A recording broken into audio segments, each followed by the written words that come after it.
അത് കല്ല് വെച്ച നുണപ്രചരണം മാത്രമല്ല, ഈ കേരളം കണ്ട ഏറ്റവും വലിയ നുണയായിരുന്നു അത്.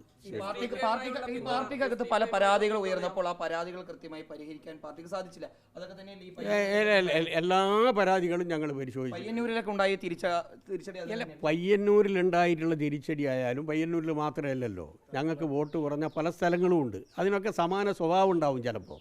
അത് ഞങ്ങൾ പരിശോധിക്കുമെന്ന് പറഞ്ഞല്ലോ, പരിശോധിക്കുന്നു. ഇന്നലെ റിസൾട്ട് വന്ന് കഴിഞ്ഞ ഏതാനും സമയത്തിനുള്ളിലാണ് ഈ ഓഫീസിലേക്ക് പോലീസ് തള്ളിക്കയറിയത്. അതിപ്പോ UDF സർക്കാരിന്റെ ഒരു നയം എന്ന് പറഞ്ഞാൽ സർക്കാർ സംവിധാനം ഒന്നും വന്നിട്ടില്ല. പിന്നെ മുഖ്യമന്ത്രി രാജിവെച്ചത് രാത്രിയാണ്. അതിന് മുൻപ് തന്നെ ഇങ്ങനെ ഒരു ഈ പോലീസിന്റെ ഭാഗത്ത് ഇത്ര ശക്തമായ ഒരു നടപടി ഉണ്ടാകണമെങ്കിൽ അതിന് പിന്നിൽ എന്തായിരിക്കും അവരുടെ ധൈര്യം? അതായത് പോലീസ് പരിശോധിക്കട്ടെ, ഞങ്ങൾ SP യോട് പറഞ്ഞിട്ടുണ്ട്, പരിശോധിക്കട്ടെ. അല്ല, അത് പെട്ടെന്ന് മാറുമല്ലോ പോലീസ്, പെട്ടെന്ന് മാറും. സ്ഥാനാർത്ഥി ജയിച്ചപ്പോൾ ഒരു വിഭാഗം പോലീസുകാർ നേരിട്ട് പോയി കണ്ട് പിന്തുണ പ്രഖ്യാപിക്കുന്ന ഒരു സ്ഥിതി ഉണ്ടായി. കുട്ടികളെ, ഞാൻ നിങ്ങളോട് പറയാം, ഏത് രൂപത്തിലുള്ള സാധനങ്ങളാണ് ഈ പോലീസിലുള്ളത്? ഒരു DGP റിട്ടയർഡായി വന്നതിന് ശേഷം പുല്ലാണ് പോലീസ് ഞങ്ങൾക്ക് പുല്ലാണ്. ആ രൂപത്തിൽ മുദ്രാവാക്യം ഒരു IPS ഉദ്യോഗസ്ഥയും വിളിക്കണമെങ്കിൽ എത്രത്തോളം ദുഷിച്ച് നാറിയ മനസ്സാണ് സർവീസിലുള്ള സമയത്ത് അവർക്കുണ്ടായിരുന്നത് എന്നുള്ളതിൻ്റെ തെളിവല്ലേ? അതുപോലുള്ള സാധനങ്ങൾ ഇപ്പോഴും പോലീസിലുണ്ട്. പോലീസിലില്ല എന്നൊന്നും ഞങ്ങൾ പറയുന്നില്ല. പക്ഷെ അവർക്ക് പോലീസിലായിരിക്കില്ല സ്ഥാനം. ഞങ്ങൾ പറയും, ഞങ്ങളോട് കളിച്ചാൽ അത് ഞങ്ങൾ കൃത്യമായി ഒരു മാതൃകാ പ്രതിപക്ഷമായിട്ട് തന്നെ ഞങ്ങൾ പെരുമാറും.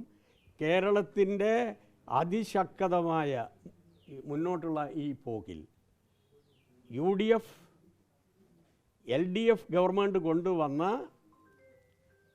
വികസന പ്രവർത്തനങ്ങളെ സഹായിക്കുമെങ്കിൽ ഞങ്ങൾ അവർക്ക് പിന്തുണയും പ്രഖ്യാപിക്കും. മതസൗഹാർദ്ദത്തിനെതിരായിട്ടുള്ള ഏതെങ്കിലും രൂപത്തിലുള്ള വെല്ലുവിളിയെ ശക്തമായി ചെറുക്കുന്നതിന് പകരം അവർക്ക് വിധേയമായി നിന്നാൽ അതിനെതിരായിട്ട് ശക്തമായിട്ട് ഞങ്ങൾ പ്രതികരിക്കും. നോക്കിയിട്ട് സ്വർണ്ണക്കൊള്ള പക്ഷേ നേരെ തിരിഞ്ഞ LDF തന്നെ തിരിച്ചടിയായി എന്നതാണ്. അല്ല, സ്വർണ്ണക്കൊള്ളതിൻ്റെ ഒന്നും ഇപ്പം നമ്മൾ പറയണ്ടല്ലോ. അവരെ സ്വീകരിച്ചതും അവർ കൊടുത്ത മാല കൈ കിട്ടുമെന്നും ഞങ്ങളല്ലല്ലോ കണ്ടതല്ലേ. അത് പിന്നെ തിരിച്ച് ഞങ്ങൾക്കെതിരായിട്ട് തിരിച്ചതാണല്ലോ.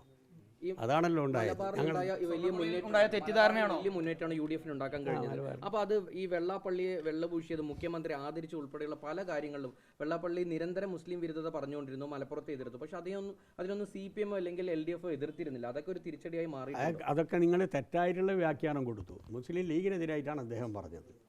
മുസ്ലിമിനെതിരായിട്ട്, അതായത് മുസ്ലിം ജനവിഭാഗം ഒരു നല്ല രൂപത്തിൽ ഞങ്ങളുടെ കൂടെ ഇപ്പോഴും ഉണ്ട് എന്നുള്ളതിൻ്റെ തെളിവാണല്ലോ ഞങ്ങൾ ഈ ജയിച്ചത്.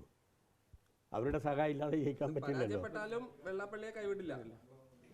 അല്ല, വെള്ളാപ്പള്ളിയല്ല, നമ്മളെ NSSൻ്റെ നേതാവില്ലേ സുകുമാരൻ നായർ, അവരൊക്കെ തന്നെ സ്വതന്ത്രമായിട്ടുള്ള അഭിപ്രായങ്ങൾ അവർ രേഖപ്പെടുത്തിയിട്ടുണ്ട്. അത് അവരുടെ അഭിപ്രായമാണ്. ആ അഭിപ്രായം UDFന് ചിലപ്പോൾ ലേശം പൊള്ളലേറ്റിട്ടുണ്ടാവും.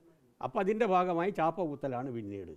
അതാണ് പിന്നെ നടന്നത്. അതിൻ്റെ ഭാഗമായിട്ടാണ് നിങ്ങളുടെ ഈ ചോദ്യം. ഓക്കെ, മുഖ്യമന്ത്രി പ്രതിപക്ഷ നേതാവ് ഞാൻ അറിയില്ല.